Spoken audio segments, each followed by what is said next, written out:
वो तुमसे झूठ नहीं बोल रही थी, कुदरत झूठ बोल रही थी। वो मुस्कान, वो आंसू, हमेशा साथ रहने का वादा, ये जीव विज्ञान का बताया हुआ एक खूबसूरत झूठ है जिसे इंसान की चेतना बाद में बदलती है। ये कोई साजिश नहीं, कोई व्यक्तिगत पसंद नहीं, ये एक स्क्रिप्ट है जो उससे मिलने से बहुत पहले ही लिखी जा चुकी थी। 200 साल पहले दार्शनिक आर्थर शोपेनहावर ने इस मशीन को देखा और लिखा कि पुरुष जो महसूस करते हैं उसे वे नाम नहीं दे पाते। उन्होंने कहा, इच्छा, डिजायर ही स्क्रिप्ट लिखती है और फिर उसे प्यार का नाम दे देती है। आपने ये स्क्रिप्ट पहले भी देखी है। महीनों की वफादारी के बाद अचानक चुप्पी, हम जैसे विकल्पों की ओर धीरे धीरे बढ़ता बदलाव, वो माफी जो आपने सिर्फ रिश्ता बचाने के लिए मांगी। आपने खुद से कहा, यह सब इत्तेफाक था, पर ऐसा नहीं था। ये चयन, सिलेक्शन था जो सदियों से चला आ रहा है, उतना ही पुराना जितना जीवन। ये महिलाओं के खिलाफ कोई फैसला नहीं है, ये पुरुषों के लिए एक चेतावनी है।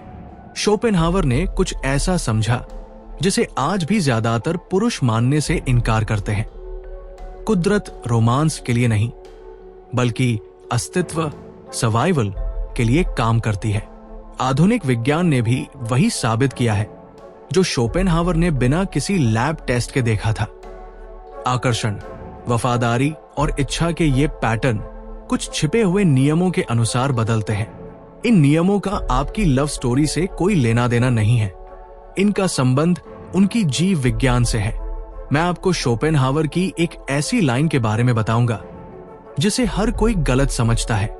ये वो लाइन है जो इस पूरे रहस्य को खोल देगी। 1. कुदरत का लिखा हुआ झूठ।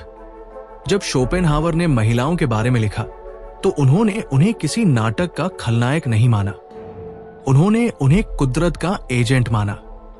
कुदरत शब्दों में नहीं लिखती, ये प्रवृत्तियों, इंस्टिंक्ट्स में लिखती है, उन भावनाओं में और आकर्षण और अलगाव के उन पैटर्न्स में जो हमारे ध्यान दिए बिना भी काम करते हैं। इस नजरिए से सुंदरता सिर्फ एक दिखावा नहीं है, ये जैविक चारा है। चेहरे की समरूपता, बालों की चमक, त्वचा की कोमलता, ये संकेत लाखों सालों से तराशे गए हैं जो बिना एक भी शब्द बोले जीवन, स्वास्थ्य और प्रजनन क्षमता का प्रसारण करते हैं। पुरुषों के लिए ये संकेत व्यक्तिगत और यहां तक कि जादुई लगते हैं। कुदरत के लिए वे सिर्फ औजार है। लेकिन केवल सुंदरता से बात नहीं बनती, आकर्षण और भावनात्मक प्रभाव इस काम को पूरा करते हैं। जहां शारीरिक आकर्षण दरवाजा खोलता है, वही भावनात्मक संबंध संसाधनों, सुरक्षा और प्रतिबद्धता को सुरक्षित करता है। ये दुर्भावना से नहीं, बल्कि इसलिए होता है क्योंकि मानव इतिहास के अधिकांश समय में अस्तित्व के लिए यही जरूरी था। आज के आधुनिक युग में ये स्क्रिप्ट अभी भी चल रही है, बस मंच बदल गया है। सोशल मीडिया सुंदरता के संकेतों को वैश्विक स्तर तक बढ़ा देता है। डेटिंग एप्स चयन के सदियों पुराने सिद्धांत को एक स्वाइप आधारित दुनिया में बदल देते हैं। वही पुराने संकेत, स्टेटस, दिखावट, आत्मविश्वास अब भी पसंद को संचालित करते हैं, लेकिन एक अधिक प्रतिस्पर्धी, तेज वातावरण में। 2. हाइपरगैमी, कुदरत का एल्गोरिथम। अगर कुदरत की स्क्रिप्ट मंच की व्याख्या करती है तो हाइपरगैमी इसकी सबसे स्थायी कहानी है। यह सबसे अच्छे मूल्य वाले साथी को खोजने की प्रवृत्ति है। सबसे अच्छे मूल्य का मतलब सिर्फ अच्छी लुक्स नहीं है, इसका मतलब संसाधनों, स्टेटस, आत्मविश्वास और स्थिरता का पूरा पैकेज है। इस विचार का विकासवादी तर्क क्रूर है, लेकिन स्पष्ट भी है।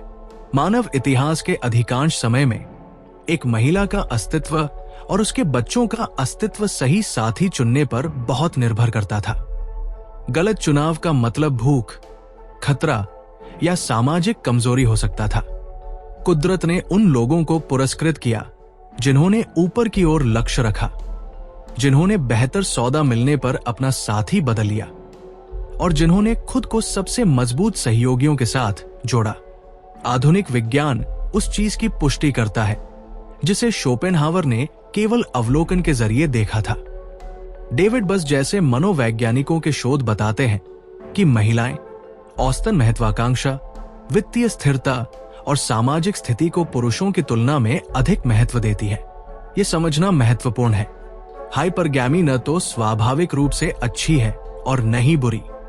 ये एक अनुकूलन, एडेप्टिव है।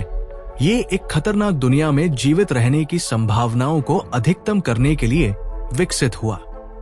लेकिन उन पुरुषों के लिए जो प्यार को कुदरत के नियमों से बाहर चलने की उम्मीद करते हैं, ये एक दर्दनाक सबक हो सकता है। बिना इस मशीन को समझे आप व्यक्तिगत रूप से उस चीज को ले लेते हैं जो कम से कम आंशिक रूप से एक पुरानी ऑप्टिमाइजेशन प्रोसेस है। 3.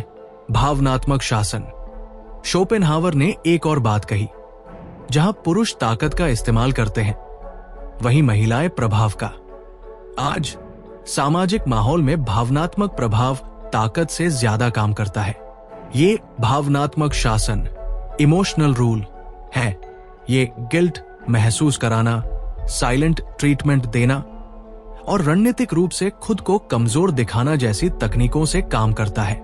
गिल्ट इंडक्शन में एक पुरुष को उसके कार्यों के लिए इस तरह से महसूस कराया जाता है कि वो उसकी खुशी के लिए जिम्मेदार है। साइलेंट ट्रीटमेंट सिर्फ गुस्सा नहीं है, ये एक तरह की सजा है जो दूसरे व्यक्ति को मनाने के लिए मजबूर करती है। रणनीतिक कमजोरी का मतलब सही समय पर खुद को कमजोर दिखाना है ताकि दूसरे से सुरक्षा या माफी मिल सके। ये समझना महत्वपूर्ण है कि इन युक्तियों में से कई अचेतन इरादे के तहत काम करती है। वे सदियों के अनुकूलन, एडेप्टेशन का परिणाम है जो इसलिए चले आ रहे हैं क्योंकि वे काम करते थे। एक महिला को यह सोचने की जरूरत नहीं है, मैं जो चाहती हूं उसे पाने के लिए मैं स्नेह को रोकूंगी। इसके बजाय वो असंतुष्ट होने पर बस पीछे हटने की इच्छा महसूस करती है। जो पुरुष इन पैटर्न्स को नहीं देखता, वो उनके द्वारा चलाया जाता है। लेकिन जो पुरुष इन्हें देखता है, वो प्रतिक्रिया देने के बजाय समझदारी से जवाब देता है। 4. आधुनिक पुरुष संकट। आज आधुनिक डेटिंग बाजार कोई गांव, छोटा शहर या यहां तक कि कोई शहर भी नहीं है। ये वैश्विक है। एक डेटिंग ऐप प्रोफाइल उसे दुनिया भर के पुरुषों से जोड़ सकता है। प्रतिस्पर्धा लगातार, शांत और अदृश्य है। अक्सर पुरुष प्यार को आत्मसमर्पण के बराबर मानने लगते हैं। उनका मानना है कि जितना ज्यादा वे खुद को देंगे, रिश्ता उतना ही सुरक्षित रहेगा। शोपेनहावर इसे विफलता के लिए प्रशिक्षण कहते। वो समझते थे कि जो पुरुष बिना सोचे समझे देता है, वो अंततः वो एक चीज दे देता है जो उसे मूल्यवान बनाती है, उसकी स्वतंत्रता। जब वो अपना जीवन जीना बंद कर देता है और उसका जीवन प्रबंधित करना शुरू कर देता है, तो ये भावनात्मक पहचान का क्षरण, इमोशनल आइडेंटिटी एरोजन है। जब रिश्ता खत्म होता है तो वो पुरुष सिर्फ दिल टूटा हुआ नहीं होता, वो अधूरा महसूस करता है। 5. आजाद होने का रास्ता। शोपेनहावर ने इस जाल से निकलने का रास्ता भी बताया। इच्छा को अपने ऊपर नियंत्रण रखने से मना करो, वरना ये तुम्हें प्रवृत्ति का गुलाम बना देगी। इसका मतलब प्यार को ठुकराना नहीं है, बल्कि अपनी जिंदगी को इसकी जरूरत पर बनाने से इनकार करना है। ये स्टोइसिज्म की तरह है, जहां आप भावनाओं में बहने की बजाय अपने मूल्यों में स्थिर रहते हैं। जब आप दूसरों की स्वीकृति की भूख से शासित नहीं होते, तो आप स्वतंत्र हो जाते हैं।